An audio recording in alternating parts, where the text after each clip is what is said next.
Aaron never expected that Sophie would cheat on him. They were in their second marriage, and Sophie, whose last name is Lee, initially worked in a cotton mill with low wages and a 3-shift rotation. Aaron used his connections to help her secure a job as a quality inspector at the largest chemical factory in the county. Now, he deeply regrets that decision. One day, he coincidentally encountered some workers from the chemical factory at a night market. The social circle in the small county town was limited, and after some drinks, the two groups of people ended up drinking together. As they drank more, they started telling dirty jokes. To Aaron's surprise, the dirty jokes told by the chemical factory workers were somehow related to him. When one of the men mentioned the new and beautiful quality inspector at the chemical factory, Aaron's heart sank. The man vividly described the affair between the quality inspector and the deputy factory director, even mentioning the sounds heard by several people in the office. Aaron's face turned serious on the spot. The man telling the story was unaware that the main character of the drama was right there. He continued vividly describing how the quality inspector and the deputy factory director quickly became intimate. If Aaron still had a glimmer of hope at this point, the man's response shattered it completely. When someone asked about the last name of the new girl, he disdainfully replied, "Lee, of course. Look at her flirtatious appearance."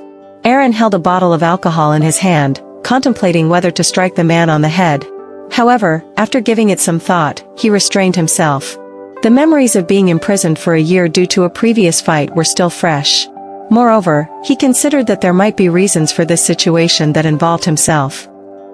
Once a man has suspicions in his heart, he seeks to uncover more evidence. Aaron quietly searched through Sophie's bag, and what he found enraged him even more. It was the packaging of a hotel key card. Usually, hotels wrap room cards with additional packaging indicating the room number. Unexpectedly, Sophie had placed the outer packaging inside a compartment of her bag. This audacity infuriated Aaron. Sophie must have known that he never checked her bag, leading her to hide that item in the compartment. What did it mean? Was it a keepsake, or did it signify something else? Aaron examined the sturdy paper shell and discovered a phone number written in the blank space. It turned out to be a memorized phone number, explaining why she hadn't discarded it. Aaron's mind raced with various thoughts. Whose number could it be? It certainly wasn't her lover's. Why would Sophie hide it in her bag? It must be related to her affair, or perhaps she had some other plans, and her lover had given her the phone number. Certainly, Aaron thought quickly. To avoid arousing suspicion, he discreetly placed the phone number back into Sophie's bag. That night, Aaron got heavily drunk. When he returned home, Sophie was still not back. Suddenly, he sobered up. She must be fooling around in a hotel room with someone else at this moment. Why else hadn't she returned?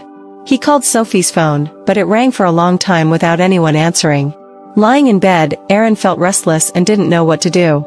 In a daze, he imagined himself as a courageous man confronting Sophie, and she begged for mercy beneath him. He felt a strange satisfaction.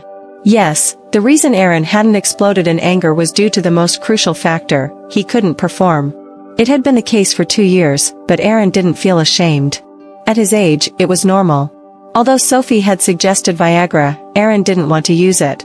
It wasn't a long-term solution, and psychologically, he couldn't overcome that barrier. The issue of infidelity had become the most important thing in Aaron's mind over the past month or two. Despite managing a tobacco and liquor store with a reasonably successful business, once a person's thoughts are occupied elsewhere, there's no time to attend to business.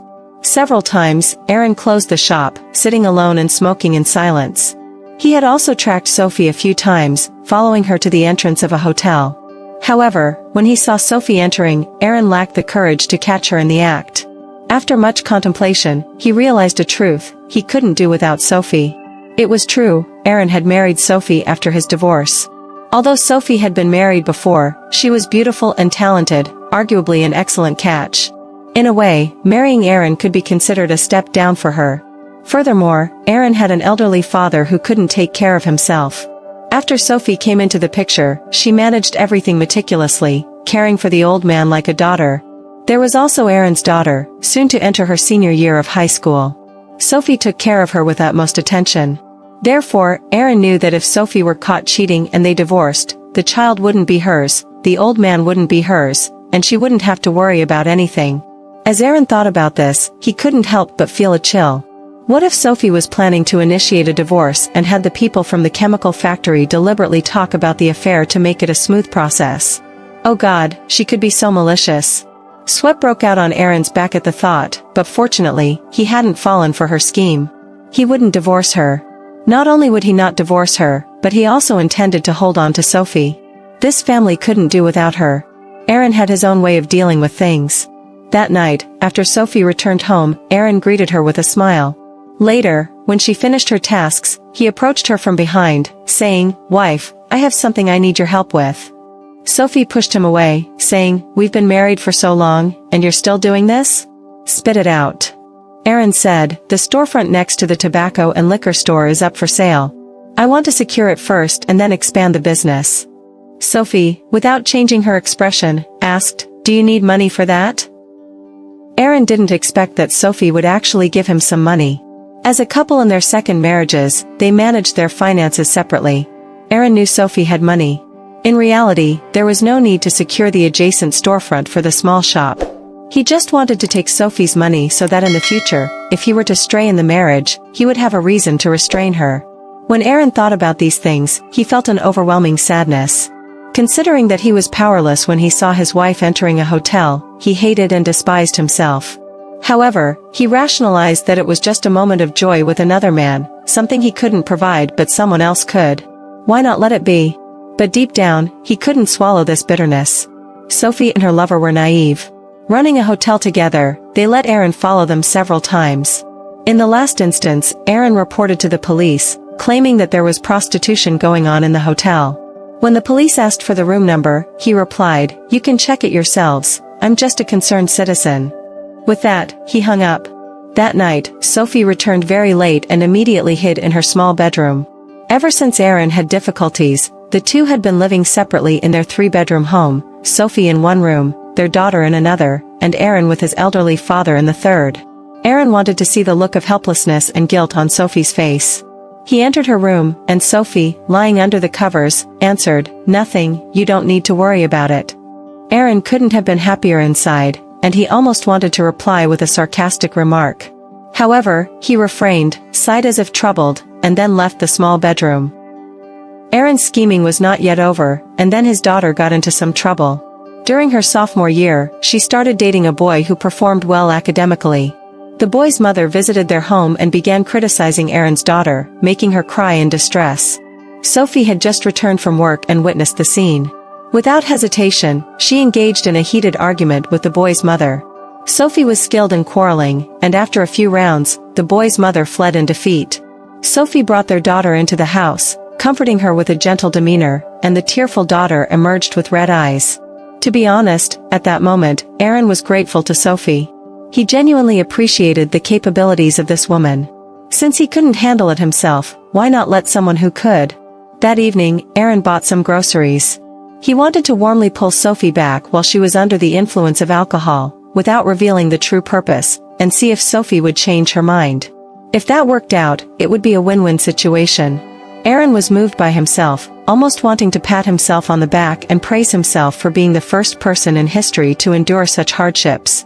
That night, with their daughter, Sophie, and Aaron gathered together, Aaron first raised a toast to Sophie, praising her nobility. This was part of his strategy. To make a woman change her mind, she needed to feel ashamed, and her qualities had to match that nobility. He then toasted his daughter, wishing her success in the college entrance exams. The glasses were large. Aaron had a low alcohol tolerance, and before long, he got drunk. When he woke up, he was in his small bed. Everything from the previous night was neatly arranged. He brushed his teeth, washed his face, and recalled if he had successfully won back the strayed, oh no, the unfaithful woman's heart the night before. Suddenly, he noticed a piece of paper on the clean desktop. It was in Sophie's handwriting, "Let's get a divorce." Aaron's head thundered. He picked up the paper.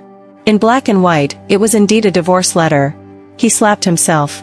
It seemed that he had talked too much after drinking last night.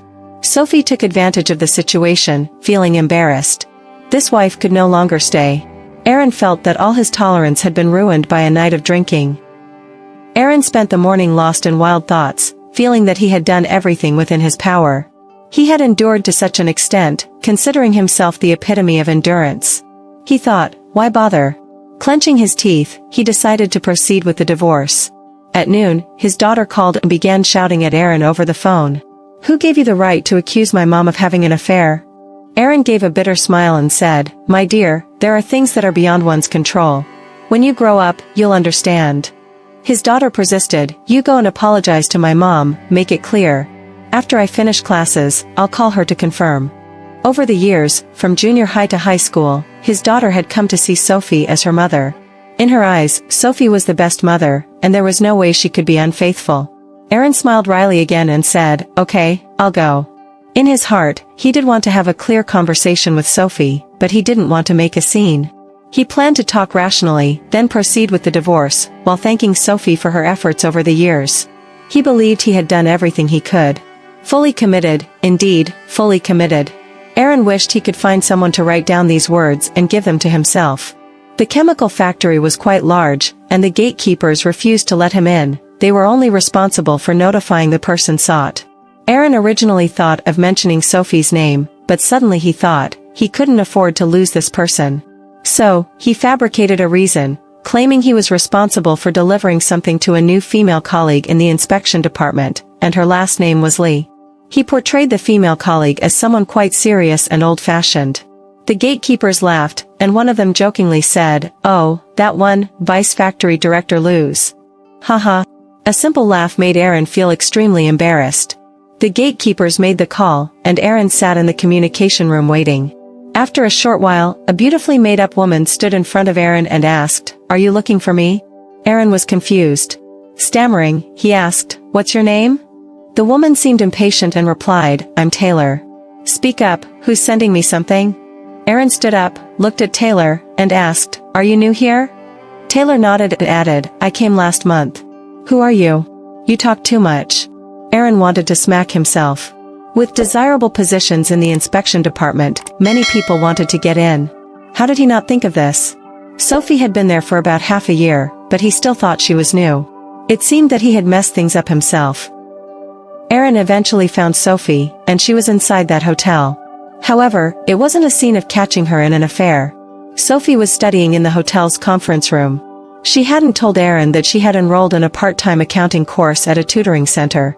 The last time, she had failed the initial attempt, which was the reason for her bad mood. Aaron didn't know any of this. Despite his thick skin, Aaron realized he was wrong. He blocked the entrance to the training class, refusing to let Sophie leave, and shamelessly insisted on treating all the students to a meal. Eventually, Sophie forgave him. On the way back, Aaron poured out all his previous thoughts. Sophie remained cold and didn't respond. They hailed a taxi, and as the car turned a corner, Aaron suddenly saw a pharmacy. He asked the driver to stop and wait for a moment. The driver coldly stated that he couldn't wait for too long. Aaron got out, saying, I'll find someone capable. I'll ask for a favor tonight. The driver snorted with displeasure, wearing a face full of dissatisfaction. However, Sophie in the back quietly laughed.